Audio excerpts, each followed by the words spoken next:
Lo primero que creo que hay que ubicar cuando hablamos de derechos civiles y políticos es, claro, son derechos que están convencionalizados, están en la Constitución, pero en realidad tienen mucho que ver con nuestro sistema político y por lo tanto hay que hacer una referencia a en qué circunstancias de nuestra vida política nos encuentra la pandemia, ¿no es cierto? Yo menciono básicamente tres hechos. Uno, la renuncia de PPK, ¿no es cierto? Dos, la disolución del Congreso, la disolución constitucional del Congreso de la República, hace exactamente un año atrás, ¿no es cierto? 30 de septiembre del año pasado, y la elección del nuevo Congreso de la República y la constitución de un nuevo Congreso de la República, solo 2 semanas antes de que comience la pandemia, ¿no? Creo que son dos hechos, en realidad, o tres hechos que debemos tenerlo muy en cuenta para un poco perfilar qué tipo de respuesta finalmente se delineó y se definió en relación a este conjunto de derechos, ¿no es cierto? Y por lo tanto, qué capacidades tenía el Estado de responder a problemas que en algunos casos creo que tanto Enrique, Angélica y Patricia lo han diseñado como problemas históricos, ¿no es cierto? Que no se le hubiese podido imputar de la responsabilidad de su existencia a este gobierno, pero en realidad en parte creo que también la tenía, ¿no? Por lo tanto, es en esas condiciones de que nos agarra la pandemia, y es en esas condiciones que hay que un poco mirar las circunstancias en las que se ejecutaban o se ejercían los derechos civiles y políticos en el Perú, ¿no es cierto? Era compleja el tema del ejercicio de las libertades democráticas y políticas, era complejo y complicado también el funcionamiento del sistema de justicia, los niveles de acceso a la justicia en el Perú, ¿no es cierto? El incumplimiento de normas y de sentencias del sistema judicial. Había una deficiente participación y situación de los derechos a la participación política. Creo que la pandemia nos ha ayudado a develar lo que realmente somos como país y como sociedad, ¿no es cierto? No éramos lo que creíamos que éramos, ¿no? Y nos ha develado profundas limitaciones y carencias del Estado, ¿no es cierto?, que algunos creían que estaban superadas, ¿no es cierto? El tema educativo, el tema de la salud pública, ¿no es cierto? Claro, no son problemas que se hayan creado en el 2020, ¿no es cierto? Sino creo que son problemas que tienen mucho que ver con fruto de la incapacidad de los gobernantes, ¿no? Fruto de la corrupción, ¿no es cierto? Y fruto de un modelo político y económico absolutamente excluyente, ¿no? Casos hemos tenido casi uno por semana en los primeros meses de la pandemia, ¿no? El caso de los hospitales construidos y jamás entregados, ¿no? El caso del hospital Antonio Lorena, hace 8 años terminado de construir, 8 años, y no se utiliza. Esos 14.000 millones de soles utilizados en hospitales del Estado que nunca se han entregado, ¿no es cierto? Como consecuencia de, en general, actos de corrupción o de negocios ilícitos que han impedido que esos monumentos o elefantes blancos finalmente no pudieran ser utilizados en una circunstancia de esa naturaleza. Y el caso de la limitada participación política, que creo que no ha sido un elemento de escándalo, pero sí llamo a la reflexión a partir del tema que me corresponde, porque claro, si antes de la pandemia había muy poca participación política, creo que la pandemia ha terminado de liquidar cualquier mecanismo de participación política también. Vamos a ver, por lo tanto, circunstancias a partir de algunas situaciones muy concretas sobre las cuales yo quiero un poco mirar el tema que nos han planteado, ¿no? El primero es el tema del estado de excepción y las libertades, ¿no es cierto?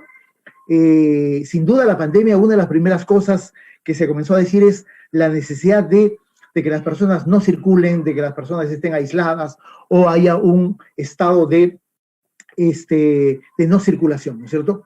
El estado de emergencia apareció ser como la alternativa política y constitucional, no solamente para la limitación de la restricción de derechos, sino para la suspensión de todo tipo de movilización social, ¿no es cierto?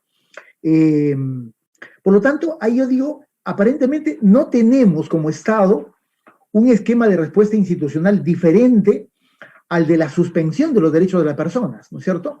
Yo me pregunto si es que resultaba necesario suspender los derechos de las personas para enfrentar un fenómeno de esta naturaleza.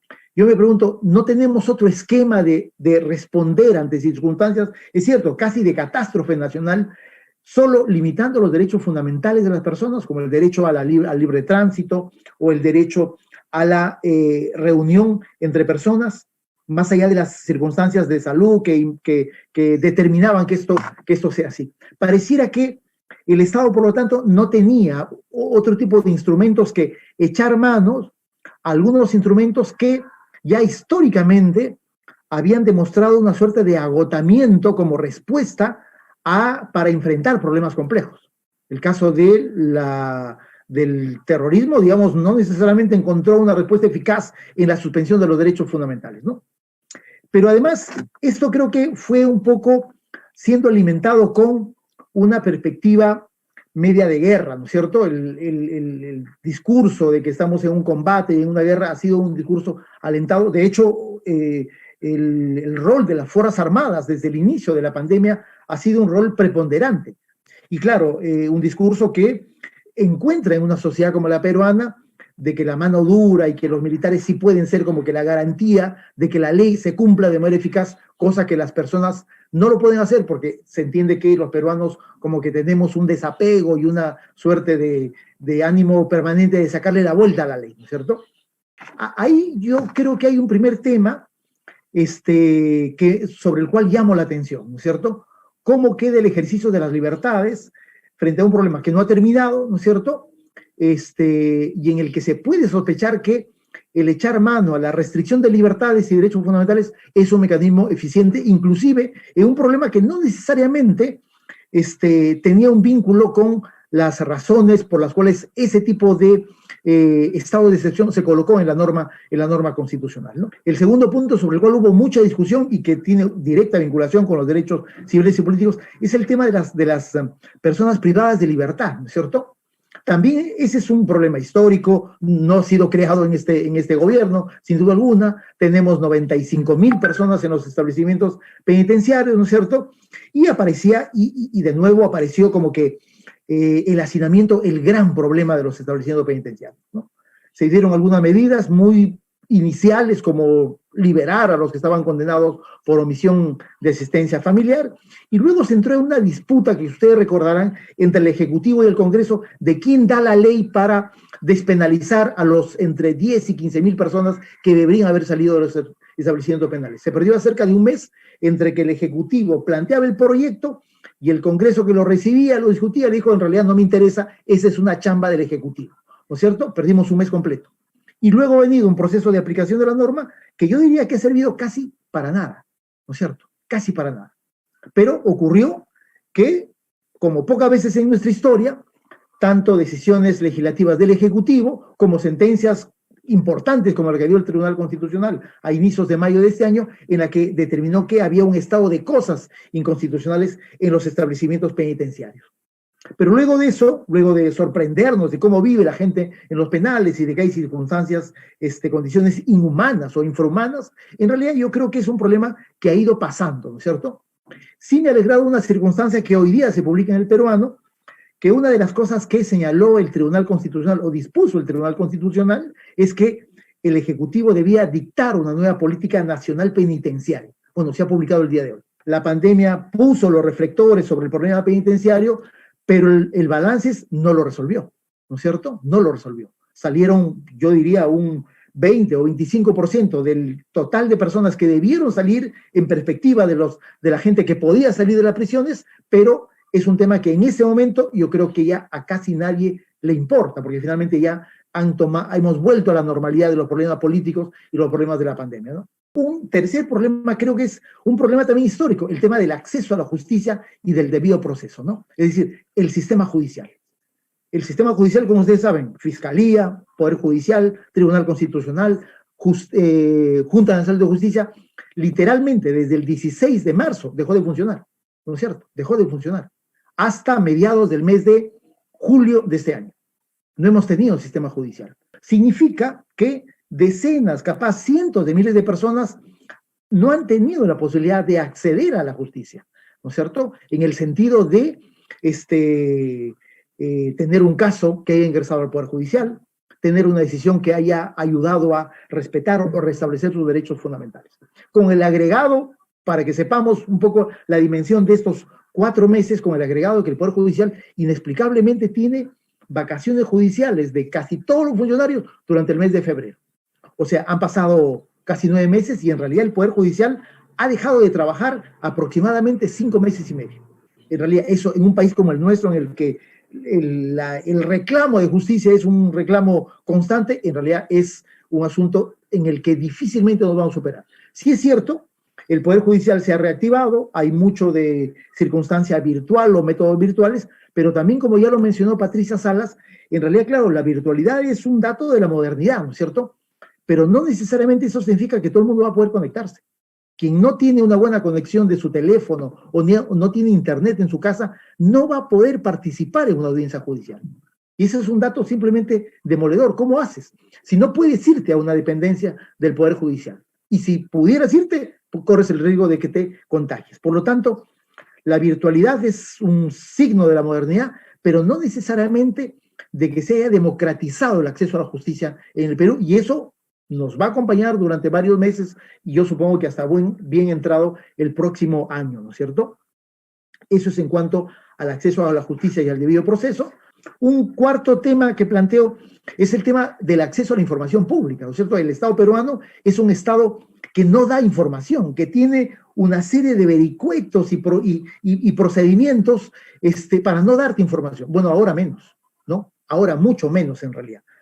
A pesar de que hay normas, ese es un problema. Probablemente lo que develó IDL Reporteros hace unos 3 o 4 meses, ¿no es cierto?, respecto de las cifras de muertos en el Perú, en realidad comenzó a ser un dato fundamental de medición del impacto que había tenido la pandemia, pero también dio cuenta de que tenemos un Estado que almacena y que administra información de una forma bastante eficiente, ¿no es cierto? Y como lo comentó el propio ministro Zamora en su momento, dijo, lo que nosotros exponemos es lo que podemos recolectar, abriendo la posibilidad de que efectivamente los procesos de recolección de información y de traslado de información pública pudieran ser deficientes, inclusive en circunstancias tan complejas como la que hemos tenido en estos últimos meses, ¿no? Un quinto tema que planteo es el tema de los derechos políticos, ¿no es cierto?, sobre el cual no se ha hablado tanto, ¿no? No ha habido un escándalo y no hemos tenido días o semanas hablando sobre cómo no podemos participar en política, pero creo que uno de los legados más complicados que nos va a dejar la pandemia es el tema de la participación política, porque creo que si ya veníamos de una historia reciente, ¿no es cierto?, en el que los mecanismos de participación se habían estrechado al máximo, en realidad creo que la pandemia casi ha eliminado esos mecanismos, inclusive los estrechos que existían, ¿no es cierto? Vamos a poder verificar cómo tenemos la capacidad de desarrollar un proceso electoral presidencial, como el que dentro de 7 meses vamos a tener, en el que probablemente no haya campaña electoral, ¿no es cierto? No haya campaña electoral. O la campaña se termine de hacer de nuevo sobre mecanismos en los que la relevancia de los medios de comunicación, que siempre es mayúscula en los procesos electorales, ahora sea mucho más, y por lo tanto el que tenga dinero podrá hacer algo de campaña y el que no lo tenga, por lo tanto verá muy restringidas sus posibilidades de enviar algún tipo de mensaje político en el proceso electoral. Ahí me parece que hay un tema de verdad súper complicado. Nos ha mostrado la pandemia una realidad en la que hay una inmensa desprotección. Me refiero al tema de los defensores de derechos humanos, me refiero al tema de los defensores del medio ambiente. En la pandemia se han asesinado a 2 defensores del medio ambiente y el Estado en realidad ha tenido una capacidad de reacción casi nula de cómo proteger a esa gente que en las peores condiciones está ejerciendo una labor de defensa sin mayor ayuda y sostén del Estado, ¿no? Por lo tanto, creo que el panorama de la participación política y de cómo se ejercen los derechos políticos en el Perú, creo que va a resultar muy lesionado en realidad, ¿no es cierto? Porque además creo que en los últimos meses también, si veníamos de una crisis a la cual me referí en el momento inicial de mi intervención, creo que también ha habido un mayor resquebrajamiento de las instituciones llamadas a hacer política, llamadas a controlar al poder político, ¿no es cierto? Por eso, por ejemplo, desde el punto de vista se hace tan importante garantizar un proceso de elección transparente del Tribunal Constitucional, ¿no? Es una de las pocas instituciones que quedan, que te dan la esperanza de que efectivamente hay una posibilidad de respetar la constitucionalidad en este país. Pero creo que también hay un proceso de como que hay un grupo o una alianza política que se ha ido como que a la casa del Tribunal Constitucional. Por lo tanto, el panorama en este tema amplio que es derechos políticos y participación política, me da la impresión que puede que haya sido el menos trajinado en la opinión pública durante la pandemia, pero del que más graves consecuencias podemos terminar cuando esta pandemia termine, que ojalá que termine pronto.